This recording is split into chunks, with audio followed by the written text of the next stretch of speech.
नमस्कार मंडळी माझ्या नवीन व्हिडिओमध्ये आपल्या सर्वांचे स्वागत आहे। मंडळी, आज आपण बऱ्याच दिवसानंतर व्हिडिओ बनवत आहोत आणि आज आपण जात आहोत छत्रपती संभाजीनगर येथील गोगाबाबा टेकडी या ठिकाणी।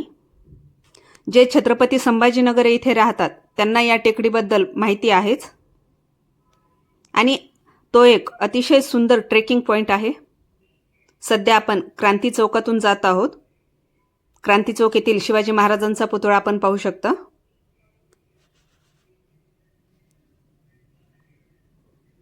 आपण सकाळी लवकरच जात आहोत 6 वाजता, त्यामुळे गर्दी खूप कमी आहे।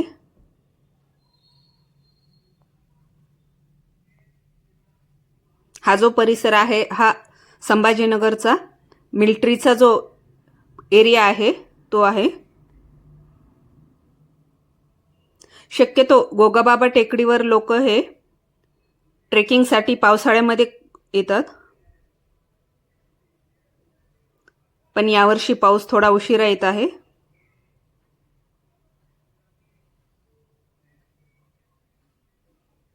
पहा, समोरून तुम्हाला सूर्य उगवताना दिसतोय। आता आपण डॉक्टर बाबासाहेब आंबेडकर मराठवाडा विद्यापीठ या ठिकाणी आलेलो आहोत आणि गोगाबाबा टेकडी पण याच परिसरात येते। हा परिसर पहा, अतिशय सुंदर आहे। इथे आतमध्ये आल्यानंतर आपण महाराष्ट्रात आहोत असं अजिबात वाटत नाही। आपल्याला असं वाटतं की आपण कुठेतरी वेगळ्या देशात आहोत। इथे अतिशय सुंदर असे वेगवेगळ्या प्रकारची झाडे लावलेली आहेत। स्वच्छता इथे खूप छान मेंटेन केलेली आहे। रस्ते छान आहेत। आपण समोर टेकडी पाहू शकता। पावसाळ्यात हा परिसर जो आहे तो अतिशय सुंदर दिसतो। सगळीकडे हिरवेगार वातावरण असते आणि इथे धबधबे पण खूप वाहतात।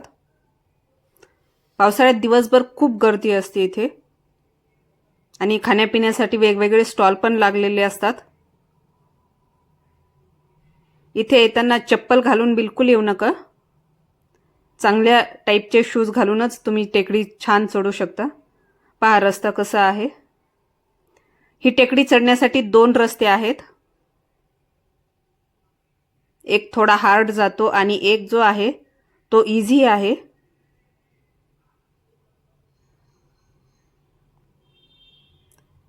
आता हा रस्ता स्लिप होत नाही, परंतु पावसाळ्यामध्ये हा रस्ता खूप स्लिप होतो। आम्हाला पण चढायला वरती बराच वेळ लागला।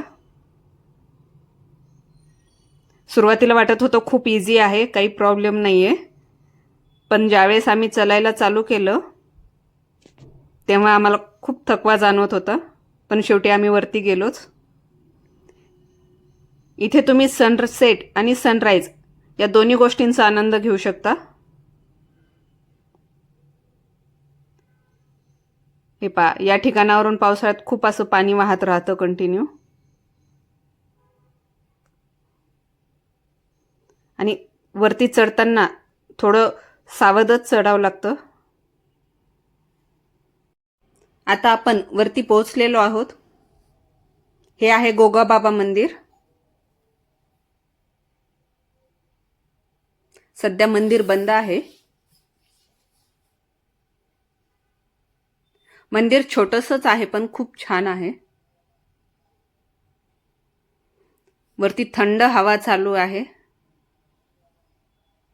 आणि मनाला एक वेगळीच प्रसन्नता इथे आल्यावर मिळते।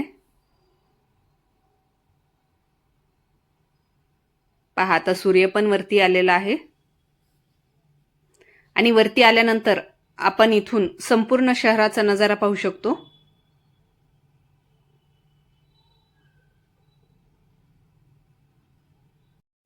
पावसाळ्यामध्ये टेकडीचा जो नजारा आहे तो असा पाहायला मिळतो। सगळीकडे अगदी हिरवळ दिसते आणि वरती छान काळे ढग जे आहेत ते दाटून आलेले दिसतात। धुकं पण भरपूर असते इथे। हा टेकडीचा जो परिसर आहे तो भरपूर मोठा आहे। इथे तुम्ही भरपूर वेळ स्पेंड करू शकता। इथे येताना काही दागिने वगैरे, सोन्याचे दागिने किंवा काही किमती वस्तू जास्त घेऊन येऊ नका,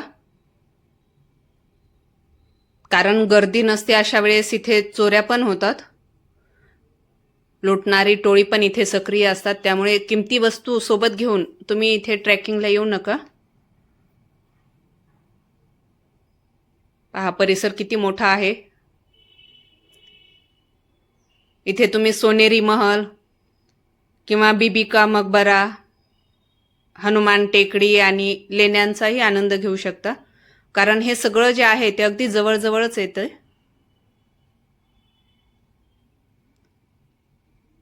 तुम्ही डब्बा पण सोबत घेऊन इथे जेवणाचा आनंद घेऊ शकता. आणि फास्ट फूड जे असतात त्याचे स्टॉल इथे संध्याकाळी भरपूर लागतात. आता आम्ही खाली उतरताना दुसरा रस्त्याने उतरत आहोत. हा जो रस्ता आहे हा उतरण्यासाठी आणि चढण्यासाठी अगदी सोपा आहे. कारण इथे 2 रस्ते आहेत. जे रोज ट्रेकिंग करतात त्यांच्यासाठी जो पहिल्या रस्त्याने आम्ही वर चढलो होतो तो ठीक आहे. परंतु ज्यांना ट्रेकिंगची सवय नाही त्यांनी हा बॅक साईडचा रस्ता यूज करावा.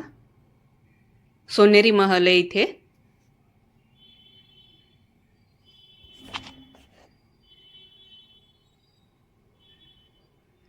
समोर हनुमान टेकडी आहे.